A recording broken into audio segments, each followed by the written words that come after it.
പറ്റേ ആ എന്തോർത്തോണ്ടിരിക്കുക പോണ്ടേ? ആ പിന്നെ പോണ്ടേ, ഞാൻ നിന്നെ വെയിറ്റ് ചെയ്തിരിക്കുകയായിരുന്നു. പിന്നെ കണ്ണടച്ചോണ്ടല്ലേ വെയിറ്റ് ചെയ്യണേ? പോടെ ചെക്ക.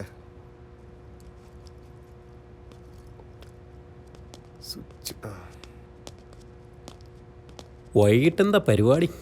പിന്നെ വീട്ടിലേക്ക് വാ, നല്ല സദ്യ. സദ്യ ഇന്നെങ്കിലും ഒരെണ്ണം അടിക്കടാ, ഫ്ലാറ്റിൽ സാധനം ഇരിപ്പുണ്ട്. പിന്നെ ഇന്ന് ഓഫീസിന് വന്നത് തന്നെ വീട്ടിൽ ഭയങ്കര കലിപ്പാണ്.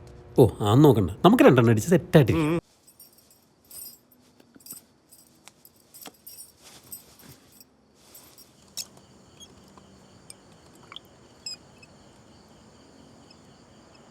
ഓ ഇയാടെ വയറെണ്ണ സിന്തറ്റിക് ടാങ്കവല്ലോ.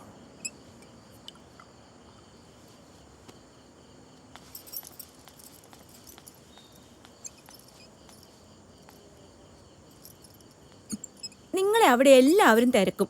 അവിടെ അച്ഛൻ്റെ സ്ഥാനത്ത് നിന്ന് എല്ലാം ചെയ്തു കൊടുക്കേണ്ട ആളാ. കല്യാണത്തിനോ വരുന്നില്ല എന്ന് ഇന്നൊന്ന് അവിടെ വന്ന് മുഖം കാണിച്ചു പോന്നൂടെ മനുഷ്യ നിങ്ങൾക്ക്? നീ പോയിട്ട് വാ, നാളെ പോകുന്നതിന് മുമ്പ് എനിക്ക് കുറെ ഫയൽ നോക്കാനുണ്ട്. ഓ പിന്നെ കള്ളും കുടിച്ചോണ്ടല്ലേ ഫയൽ നോക്കുന്നേ? എടി എടി എടി കുട്ടാ വണ്ടി എട്. എടോ, ആരെങ്കിലും ചോദിച്ചാലേ ഞാൻ കോൺഫറൻസിലാണെന്ന് പറഞ്ഞാൽ മതി. ശരി സാർ, ഞാൻ എല്ലാവരോടും പറഞ്ഞു. അയാൾ ചുമ്മാ മണമണാന്ന് അടിച്ചോണ്ടിരിക്കും. എടാ എനിക്കൊരു ചെറുത് മതിയായിരുന്നു. ആ ചെറുതേ ഉള്ളൂ. അപ്പത്തേക്ക് ബാറോളയല്ല. അതെ, ഈ വെള്ളം അടിക്കുന്നവർക്ക് കണ്ണ് കിട്ടാതിരിക്കാൻ വേണ്ടിയാണ് കോലെടുത്തോട് വെച്ചിരിക്കുന്നത്. അപ്പൊ ബോധോട്ടല്ലേ ഇതില്. അങ്ങനെയാണെങ്കിൽ എന്റെ സ്വന്തം അളിയുടെ കല്യാണ സന്തോഷത്തിന് എനിക്ക് റോയിച്ചത് വേണ്ട, അത് അളിയന് വെള്ളം കൊടുക്കരുന്ന ആണെന്ന് പറഞ്ഞേക്കുന്നത്. ഞാൻ ഡ്രൈ ആണെന്നിരിക്കില്ലെന്ന പോലെ നല്ല ഡ്രൈ ചെയ്യാം. അതല്ല, മദ്യം തരരുതെന്നാ പറഞ്ഞേക്കുന്നത്. വാറ്റ് കൊണ്ടുവന്നോടാ. കാറ്റ് പോവാറായപ്പോ കളവന് മാറ്റ്. അമ്മ ആദ്യം ഇത് തീരട്ടെ, പിന്നെ വേറെ സാധനം എടുക്കാം.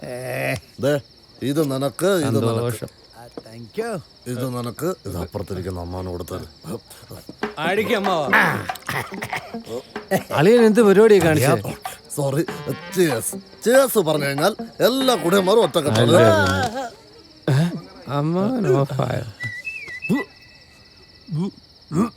അപ്പൊ അതിന്റെ കാര്യം ഒരു തീരുമാനം. ഹലോ, ആരാ അളിയാ ഫോണില്? എന്താ മണവളച്ചക്കൻ ബിസി ആയിരുന്നോ? ഏയ് ഞാൻ വെറുതെ ഫ്രണ്ട്സൊക്കെ ആയിട്ട്. എന്താ കമ്പനിയാണോ? ഏയ് അങ്ങനെയൊന്നുമല്ല. എന്നാലേ പൊന്നുമോൻ പോയി കിടന്നുറങ്ങാൻ നോക്ക്. എന്റെ പൊന്നെ, നീ ഇപ്പഴേ പറഞ്ഞു തുടങ്ങിയ? ഇല്ലേ, എനിക്ക് അറിഞ്ഞൂടെ നിന്നെ. അല്ല, അടിച്ചാലോ? അയ്യടാ, അത് വേണ്ട. എടാ നീ ചോറൊന്നുമില്ലേ? ഇല്ല, ഞാൻ പിന്നെ കഴിച്ചോളാം. അവിടെ ദുബായിൽ നിന്ന് ആന്റിയും മക്കളൊക്കെ വന്നിട്ട് ഇവിടെ ആകെ തിരക്കായി തുടങ്ങി. ഞാനിപ്പോ റൂമിലേക്ക് വന്നേ ഉള്ളൂ. അമേരിക്കയിൽ നിന്ന് മോനും മോളും വന്നില്ലേ മല്ലികേ? മോളുടെ രണ്ടാമത്തെ ഡെലിവറി കഴിഞ്ഞ് 8 ആയുള്ളൂ. അവൾക്ക് വരണമെന്നുണ്ടായിരുന്നു. ഇതൊക്കെ വലിയ ഇഷ്ടാ. ഇവിടെ ഭയങ്കര തിരക്കാണ്. ഗൗരി ആയിരിക്കില്ലേടാ? നടക്കട്ടെ നടക്കട്ടെ, ഒഴിക്കട്ടെ. എടി, ഞാൻ നിന്നെ തിരിച്ചു വിളിക്കാം.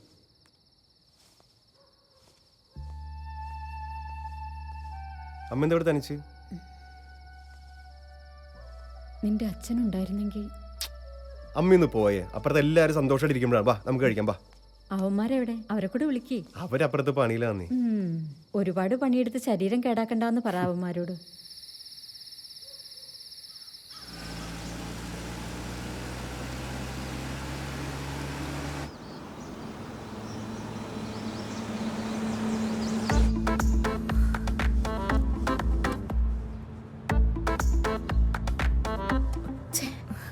ഇവനെയൊക്കെ ജോലിക്ക് വെച്ചാലും പറഞ്ഞാ മതിയല്ലോ. ഇതെന്തൊരു ചൂടാടാ അതിനകത്ത്. നീ AC ഒന്ന് കൂട്ടിയിട്ടെ. എന്റെ അമ്മായി AC ഫുള്ളാ. ആന്നോ? നമ്മുടെ ജാഗൂറിലായിരുന്നെങ്കിലേ ഐസ് പോലെ കട്ട പിടിച്ചേനെ. ജാഗൂർ അല്ല അമ്മായി, ജാഗ്വാർ. എന്തു പറഞ്ഞാൽ എന്താ, മനസ്സിലായി പോരെ?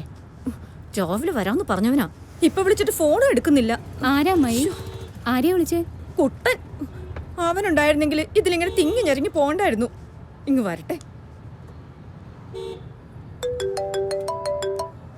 അമ്മാവാ, നീ ഇറങ്ങിയോ? ഞങ്ങൾ ഇറങ്ങി. ഏകദേശം ഇപ്പൊ 6:06. നീ ബാങ്ക് വരെ ഒന്ന് വരണം ഇപ്പൊ തന്നെ. ഇപ്പോഴോ? അമ്മാവ, അത് ഡു വാട്ട് ഐ സേ. ശരി അമ്മാവ. അവിടെ മറ്റാരോടും ഒന്നും പറയണ്ട. ചേച്ചിയെ ഞാൻ വിളിച്ചോളാം. മനസ്സിലായില്ലേ? ആ ശരി അമ്മ, ശരി അമ്മ, ഓക്കെ. അമ്മ അവനെ വിളിച്ചേ, അർജന്റായിട്ട് ബാങ്കിലേക്ക് ഒന്ന് ചെല്ലാൻ. ഞാൻ ഒന്ന് പോയിട്ട് വരാം. നീ വണ്ടി നോക്കി. നാളെ നിന്റെ കല്യാണം അല്ലേ? അത് നാളെയല്ലേ, ഞാൻ എത്ര വൈകി ഇന്ന് രാത്രിയിൽ എത്തിക്കോളാം. നീ വണ്ടി സൈഡേക്ക്. കല്യാണമായിട്ട് ചെറുക്കനും മനസ്സമാധാനം കൊടുക്കില്ലെന്ന് പറഞ്ഞാൽ എങ്ങനെയാ? ഹ, ഇതൊക്കെ മുന്നിൽ നിന്ന് ചെയ്തു കൊടുക്കേണ്ട ആളാ. ഇതിപ്പോ കല്യാണ ചെറുക്കനെ വിളിച്ചോണ്ട് പോയി. ഇതൊക്കെ എവിടുത്തെ ന്യായ? നിനക്ക് വരാൻ പറ്റത്തില്ലെന്ന് പറഞ്ഞുകൂടായിരുന്നോ? എന്തെങ്കിലും അത്യാവശ്യമുള്ളതുകൊണ്ടായിരിക്കും. ഞാൻ ഒന്ന് പോയി നോക്കിയിട്ട് വരാം. ഇവന്റെ ഒരു കാര്യം, അമ്മ മാമനെ ഒന്ന് വിളിച്ചേ. ഇങ്ങനെയുണ്ടോ ഒരു ജോലി? ഓ, നമ്മളൊക്കെ വിളിച്ചാൽ കോടീശ്വരം വരെ കേൾക്കുവോ? നിങ്ങൾ അവിടെ പോയി സെറ്റ് ആകുമ്പോഴേക്കും എത്തിയേക്കാം, പോരെ? ശരി, ഓക്കെ.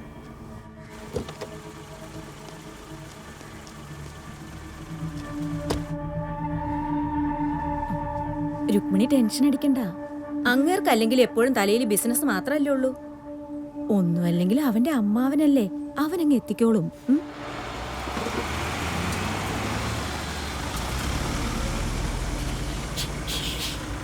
എന്താടാ, എന്തെങ്കിലും പ്രശ്നമുണ്ടോ? എന്നെ അർജന്റായിട്ട് ബാങ്കിലേക്ക് ഒന്ന് വിളിപ്പിച്ചു. ഞാൻ ഒന്ന് പോയിട്ട് വരാം. എന്നാ ഞാനും വരാടാ. ഏയ് വേണ്ട വേണ്ട, നിങ്ങൾ അവിടെ ചെന്ന് സ്റ്റേയുടെ കാര്യങ്ങളൊക്കെ സെറ്റ് ആക്കും. നിങ്ങളിടയിൽ എനിക്കൊരു സമാധാനമുണ്ട്. ഞാൻ പെട്ടെന്ന് പോയിട്ട് വരാം. ഓക്കെ, എന്തെങ്കിലും ഉണ്ട് വിളിക്കാട്ടോ. ആടാ, ശരി, ഓക്കെ.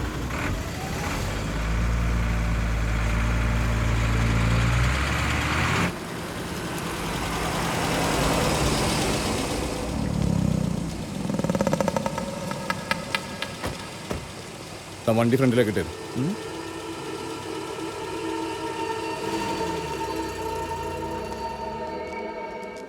ആഹാ, മുകുന്ദൻ സാറിന്റെ വീടായിരുന്നു. എന്താ ജെയിംസ് കാര്യം?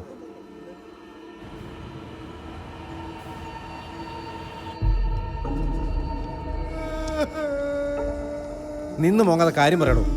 അവരെ ഇനി കണ്ടാൽ മനസ്സിലാവുമോ? അവരെത്ര പേരുണ്ടായിരുന്നു? അവര് 2 പേരുണ്ടായിരുന്നു സാറേ. ഹെൽമെറ്റ് വെച്ചതുകൊണ്ട് മുഖം കണ്ടില്ല. ഒരു അഡ്രസ് നോക്കിയത് മാത്രം ഓർമ്മയുണ്ട്, പിന്നെ ഒന്നും ഓർമ്മയില്ല. ബോധം കെടുത്തി കളഞ്ഞു സാറേ. ആ അഡ്രസ് ഏതാണെന്ന് അറിയോ? ഒരു പാലാരിവട്ടം അഡ്രസ്സാ. എനിക്ക് അവരെ കണ്ട ഇനി മനസ്സിലാവോ? ഇല്ല സാറേ. സെക്യൂരിറ്റീസ് എത്ര പേരുണ്ട്? ഞാനും ജയനും നസീമും, ഞങ്ങൾ 3 പേരുണ്ട് സാറേ. എന്തു പറ്റി? നമ്മുടെ ജോർജ് സാറിന്റെ പണമെല്ലാം പോയുടെ മോനെ. ഇത്ര ഹൈ സെക്യൂരിറ്റി ഫെസിലിറ്റീസ് ഉണ്ടായിട്ടോ? I don't know what is happening here. Jacob sir അറിയിച്ചായിരുന്നോ? ഇല്ല, സാറിനെ ഇതുവരെ അറിയിച്ചിട്ടില്ല. മീര മേഡം എന്ന് പറഞ്ഞു. എന്തു പറയാൻ, ഡയറക്റ്റ് ഇൻവെസ്റ്റിഗേഷൻ നടക്കില്ലല്ലോ. പോയത് ബ്ലാക്ക് അല്ലേ? സയന്റിഫിക് അസിസ്റ്റൻസും ലാബ് ഫെസിലിറ്റിയും നമുക്ക് അവൈൽ ചെയ്യാൻ പറ്റില്ല. ഡിപ്പാർട്ട്മെന്റ് അറിയാതെ ഏറ്റവും വിശ്വസ്തരായ സ്റ്റാഫിനെ ഉപയോഗിച്ച് വേണം ഇത് കണ്ടുപിടിക്കാൻ. Shihab, it should be done within no time. Sure madam. Thomas, ഇവിടുത്തെ എൻ്റെ സ്റ്റാഫിൻ്റെ പേഴ്സണൽ ഡീറ്റെയിൽസും last 3 months mobile and data ഡീറ്റെയിൽസും ഇമ്മീഡിയറ്റ്ലി കളക്ട് ചെയ്യണം. Yes ma'am. ഷിഹാബ്, ഇവിടുത്തെ സെക്യൂരിറ്റി സിസ്റ്റം ഡീറ്റെയിൽസും സിമിലർ പാറ്റേണിലുള്ള എല്ലാ റോബറി ഡീറ്റെയിൽസും കളക്ട് ചെയ്യണം. And we are starting our private investigation from this moment without any loopholes. Remember, it will be strictly unofficial. അന്നത്തെ cash balance എത്രയെന്ന് ഓർക്കുന്നുണ്ടോ? I think 22,47,617. അതെങ്ങനെ കൃത്യമായിട്ട് പറയാൻ പറ്റി? സർ, അന്നൊരു FD ക്ലോസിംഗ് ഉണ്ടായിരുന്നു. അതിനായി ഉച്ചയോടുകൂടി തന്നെ എമൗണ്ട് ബാങ്കിൽ നിന്ന് റേസ് ചെയ്തിരുന്നു. പിന്നീട് ഈവനിങ്ങിലാണ് ഞങ്ങൾ അറിയുന്നത് അക്കൗണ്ട് പെട്ടെന്ന് ക്ലോസ് ചെയ്യുന്നില്ല എന്ന്. അന്നത്തെ ക്യാഷ് ബാലൻസ് ഒരു 1,82,618 കൂടെ കൂടി ടാലിയാക്കിയ എമൗണ്ട് ആണ് 22,47,617. അതൊക്കെ നമുക്ക് നാളെ എടുത്താൽ പോരെ? ഞാൻ തിരിച്ചു വിളിക്കാം. ബാങ്കിൽ എത്ര സ്ട്രോങ് റൂം ഉണ്ട്? സർ, 1. അതെവിടെ? കാഷ്യർ ക്യാബിന്റെ റൈറ്റ് സൈഡിൽ. ബാങ്കിന്റെ അക്കൗണ്ട് സെറ്റാരാ? ബാലകൃഷ്ണൻ സാർ. FD ക്ലോസ് ചെയ്യാനിരുന്ന ക്ലയന്റ് ആരുടേതായിരുന്നു? അത് അഡ്മിനിസ്ട്രേറ്റീവ് ഓഫീസർ റോയ് സാറിന്റെ റിലേറ്റീവ് ആയിരുന്നു. അപ്പോൾ റോയ് പറയുന്നത് 2 ആഴ്ച മുമ്പ്, അതായത് 3rd May 2017 FD ക്ലോസ് ചെയ്യാൻ വരേണ്ട റോയിയുടെ റിലേറ്റീവ് പിന്നെ വന്നില്ല. അറിയില്ല, ഞാനവരെ വിളിച്ചിരുന്നു, പക്ഷേ അവർ റെസ്പോണ്ട് ചെയ്തില്ല. അതുകൊണ്ട് പിന്നെ ഞാൻ വിളിച്ചില്ല.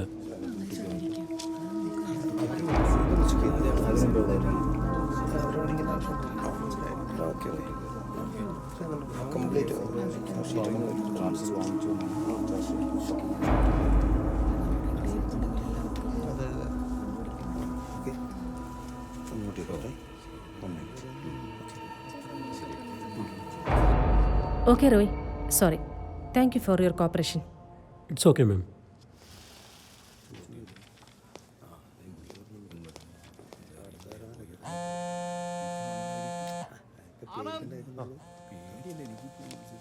എടാ അമ്മയാണ്, ഒന്ന് സംസാരിക്കും. അമ്മ, റോയിയാണ്. ആനന്ദൊരു മീറ്റിങ്ങിലാണ്. എന്തായി മോനെ, അവൻ അവിടെ നിന്ന് തിരിക്കാറായോ? ഇല്ലമ്മ, മീറ്റിംഗ് കഴിയുമ്പോൾ കുറച്ച് സമയം എടുക്കും. അവിടെ വേറെ പ്രശ്നമൊന്നുമില്ലല്ലോ. ആനന്ദ്, നമ്മുടെ ഇവിടുത്തെ ന്യൂ സേഫിനെ കുറിച്ചും ന്യൂ മണി സോഴ്സസിനെ കുറിച്ചും ഇവിടെ എത്ര സ്റ്റാഫുകൾക്കറിയാം? എനിക്കും റോയ്ക്കും പിന്നെ മാഗിക്കും അറിയാം. New security systems and secrets ആനന്ദിനൊഴികെ വേറെ ആർക്കൊക്കെ അറിയാം? സോറി മാം, അങ്ങനെ ന്യൂ സെക്യൂരിറ്റി സിസ്റ്റത്തിൻ്റെ കാര്യങ്ങളൊക്കെ GP സാർ തന്നെ ഹാൻഡിൽ ചെയ്യാറ്. മറ്റാർക്കും അതിനെ കുറിച്ചൊന്നും അറിയാൻ പാടില്ല. അറിയാൻ പാടില്ല. ആനന്ദ് ഇന്നലെ വർക്ക് കഴിഞ്ഞിട്ട് പോയപ്പോൾ എത്ര മണിയായി? ഞങ്ങൾ ഇറങ്ങിയപ്പോൾ ഇത്തിരി വൈകി. അതെന്ത് പറ്റി? GP സാർ ഒരു മെയിൽ അയച്ചായിരുന്നു. അത് പ്രിന്റ് ഔട്ട് എടുത്ത് ഫയൽ ചെയ്ത് വന്നപ്പോഴേക്കും 7 മണി കഴിഞ്ഞായിരുന്നു. ആരൊക്കെ? ഞാനും റോയും.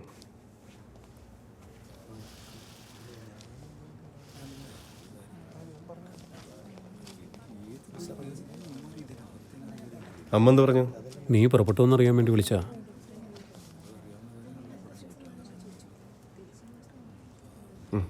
വാ.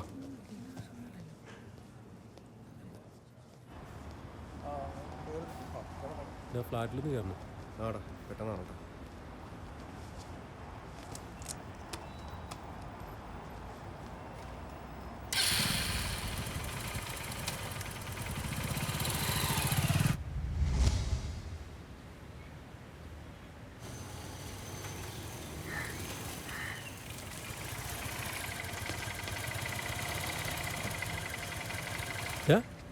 നിന്റെ മുഖത്ത് ഇങ്ങനെ ഇരിക്കണേ?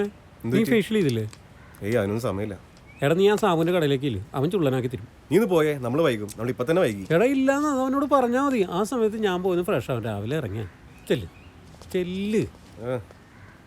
എൻ്റെ പൊന്നെ, ഒന്നും പറയണ്ട. അപ്പന് സുഖമില്ലാണ്ട് ഹോസ്പിറ്റലിൽ അഡ്മിറ്റ് ചെയ്തേക്കണായിരുന്നു. അതല്ലേ നീ ഇന്നലെ വിളിച്ചിട്ട് ഞാൻ ഫോൺ കണ്ടിരുന്നത്. അല്ലാതെ നീ വിചാരിക്കണ പോലെ നിന്നെ മറന്നിട്ടൊന്നുമല്ല.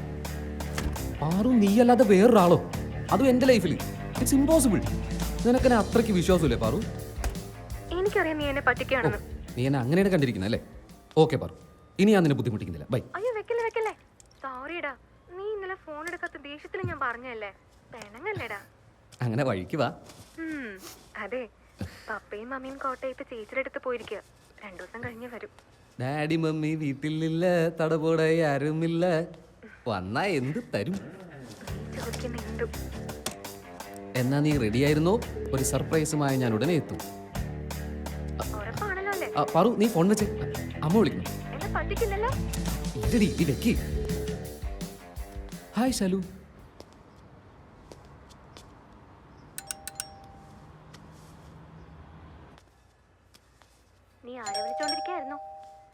അമ്മയായിരുന്നു. എനിക്കെന്നെ ശാലുവും അമ്മയല്ലാതെ വേറെ ആരുണ്ട് ലൈഫിൽ? ഞാൻ വിശ്വസിച്ചു.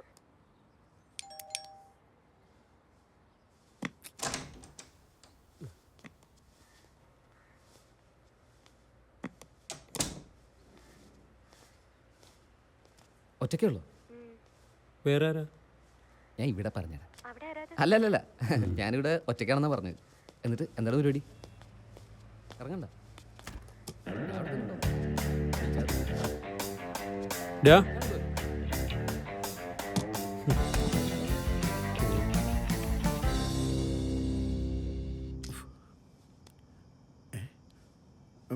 മുത്തച്ഛ, ഒരിച്ചിരി ഇങ്ങോട്ട് നീങ്ങിയിരിക്കാമോ? ഇന്നാണെങ്കിൽ ഒരു തിരിയേ ഉള്ളൂ. ഇതാവുമ്പോൾ നിങ്ങൾക്ക് തിരിയുമായി, കൊതുകിന് മരുന്നുമായി.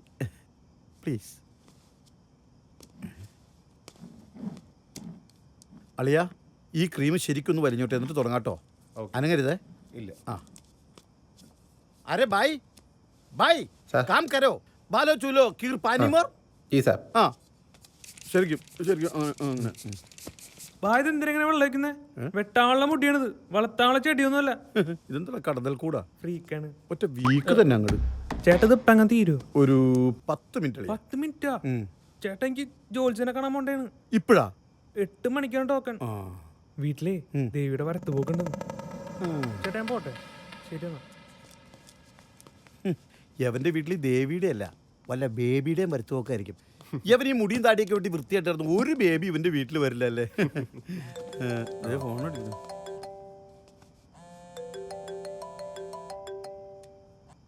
ഹലോ ആ പറടാ. എടാ നീ എവിടെ? ഞാൻ ഫേഷ്യലാണ്ടി കയറി. നാളെ ഹർത്താലായിട്ട് നീ ഇനിയും പോകുന്നില്ലേ? ഹർത്താലാ?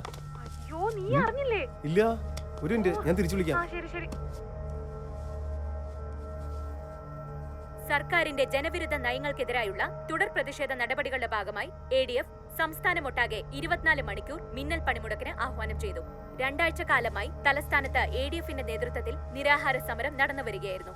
ഒത്തുതീർപ്പ് ചർച്ചകൾക്ക് സർക്കാർ തയ്യാറാവാത്ത സാഹചര്യത്തിലാണ് സംസ്ഥാന വ്യാപകമായ പണിമുടക്കിന് ആഹ്വാനം ചെയ്തിരിക്കുന്നതെന്ന് ADF സംസ്ഥാന സെക്രട്ടറി ശ്രീ ഷിബു പുനമൂട്ടിൽ അറിയിച്ചു. ഇന്ന് രാത്രി 12 മുതൽ നാളെ രാത്രി 12 വരെയാണ് സമ്പൂർണ്ണ ഹർത്താലിന് ആഹ്വാനം. കേരളത്തിലെ ഇപ്പോഴത്തെ രാഷ്ട്രീയ സാഹചര്യത്തിൽ പണിമുടക്ക് പൂർണ്ണമായേക്കാമെന്നാണ് സൂചന. അവശ്യ സർവീസുകളെ പണിമുടക്കിൽ നിന്നും ഒഴിവാക്കിയിട്ടുണ്ട്. എടാ റോയ്, നാളെ ഹർത്താലാണെന്ന് നീ അറിഞ്ഞില്ലേ? നാളെ ഹർത്താലാ? ആരുടെ? ഞാൻ അറിഞ്ഞില്ല. എടാ നാളെ രാത്രി 12 ADFന്റെ ഹർത്താലാന്ന്. എടാ 12 മണിക്കല്ലേ, നമുക്ക് അതിനു മുമ്പ് ഇറങ്ങാം. ജസ്റ്റ് ഇപ്പൊ വണ്ടിയായിട്ട് വരും. നിന്റെ അടുത്ത് പരിപാടി കഴിഞ്ഞാ? അതൊക്കെ കഴിഞ്ഞു, നീ പെട്ടെന്ന് എടാ ഞാൻ റെഡിയാണ്. ഒരു കാര്യം ചെയ്യും, നീ ഇങ്ങോട്ട് കയറിയോ, നമുക്ക് ഒരുമിച്ച് ഇറങ്ങാം. വേഗം വാ. അളിയ, ആ പട്ടര് ഭയങ്കര ടെൻഷനില്ല. ജസ്റ്റിന്റെ വണ്ടി വരാൻ വൈകും. ദേ അതുവരെ ആ ചെക്കനെ ഒന്ന് കൂളാക്കണം കേട്ടോ. നമുക്കേ അവനൊരു സ്മോൾ ഗിഫ്റ്റ് കൊടുത്താലോ? ഐഡിയ. അങ്ങനെ പട്ടര് മാത്രം പുണ്യാളാവണ്ട. കുറച്ച് മതി കേട്ടാ. മതി മതിന്ന്. എടാ മതി മതി മതി മതി മതി. എന്നാ ഞാൻ പോയി ഞാൻ ചെയ്തിട്ട് വിട്ടെ.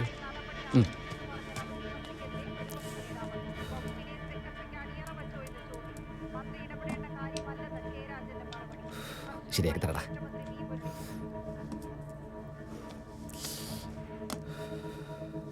സംസ്ഥാനം കടുത്ത രാഷ്ട്രീയ പ്രതിസന്ധിയിലേക്ക്. സർക്കാരിന്റെ ജനവിരുദ്ധ നയങ്ങൾക്കെതിരായുള്ള തുടർ എടാ പ്രതിഷേധ നിങ്ങൾ ഇത് റെഡി ആയില്ലേ? റെഡിയാവാലോ. സമയം നോക്കി. നീ ധൃതി പിടിക്കല്ലേ, ജസ്റ്റ് ഇപ്പൊ വണ്ടിയായിട്ട് വരും. നീ അവിടെ ഇരിക്കും, ഞാനിപ്പോ റെഡിയാവാം. സർക്കാർ തയ്യാറാവാത്ത സാഹചര്യത്തിലാണ് ഇരിക്കു പട്ടരെ. സംസ്ഥാന വ്യാപകമായി പണിമുടക്കിന് ആഹ്വാനം ചെയ്തിരിക്കുന്നതെന്ന് ADF ഇതെന്താണത്? ദമ്പല് ഇതൊക്കെ ഇരിക്കുന്ന സ്ഥലത്താണ് കൊണ്ടുവയ്ക്കുന്നത്. പിന്നെ ജനങ്ങളുടെ അവകാശം സംരക്ഷിക്കപ്പെടാത്ത പക്ഷം ശക്തമായ പ്രതിഷേധത്തിലേക്ക് നീങ്ങാനാണ് ADFന്റെ തീരുമാനം. നാളെ നടക്കാൻ പോകുന്ന ഹർത്താൽ ഒരു സൂചന മാത്രമാണ്. സുതാര്യമായ അന്വേഷണം തന്നെ ഉണ്ടാകണം. അതിനുവേണ്ടി എന്ത് സമരമുറകൾ സ്വീകരിക്കും? ആ TV ഓഫ് ചെയ്തേ. ഒരുത്തരോട് കിളി പോയിരിക്കുമ്പോഴാണ് ഈ അഴിമതിക്ക് പിന്നിലെ സകല തെളിവുകളും.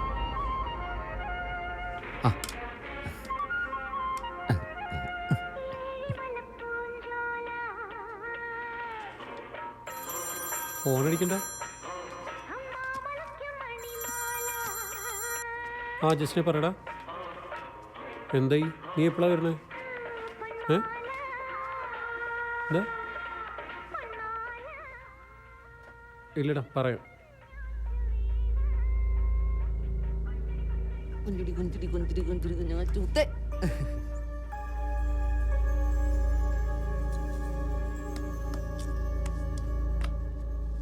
എന്താടാ എന്തുപറ്റി?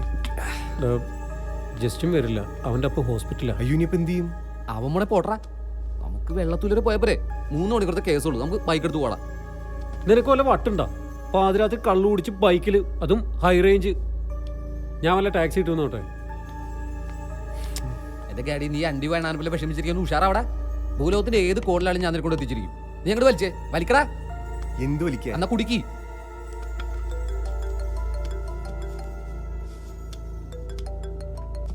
ആ ഹലോ. ആ പ്രസാദേ പറടാ. എടാ നീ എവിടെ എത്തി? ഒന്നും പറയണ്ട, ഞാൻ അവിടെ പെട്ട് കിടക്കാണ്. എന്താടാ അവിടെ വല്ല പ്രശ്നമുണ്ടോ? ഞങ്ങളൊരു വണ്ടി എടുത്ത് അങ്ങോട്ട് വരാൻ വേണേ. വേണ്ട വേണ്ട, ഇമാര് വേറെ വണ്ടി അറേഞ്ച് ചെയ്യാം. ഞങ്ങൾ അങ്ങോട്ട് എത്തിക്കോളാം. അവിടെ എല്ലാം ഓക്കെ അല്ലേ? ഇവിടെ ഞങ്ങൾ തകർത്തോണ്ടിരിക്കുക. അമ്മ നല്ല വിഷമത്തിലാ.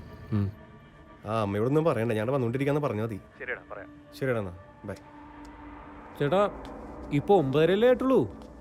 അത് ഹലോ എടാ എന്താ ടാക്സിയുടെ കാര്യം എന്തായി? എടാ ഹർത്താൽ 12 മണിക്ക് തുടങ്ങുമല്ലേ, അതുകൊണ്ട് ഒറ്റ വണ്ടിക്കാരും വരില്ല. എടാ നിന്റെ ഒരു കാര്യം ഏൽപ്പിച്ചാണ്. നാളെ എന്റെ കല്യാണമാണ്. അവിടെ വീട്ടുകാരുടെ ടെൻഷനിൽ നോക്കട്ടെ. എടാ ചുമ്മാ എന്തിനാ ബഹളം വെക്കണത്? നമുക്കാളെ വെള്ളത്തൂലെത്തിയാ പോരെ. ഞാൻ എത്തിച്ചിരിക്കും. നീ ആരെ വിളിക്കണേ? സാബുൻ.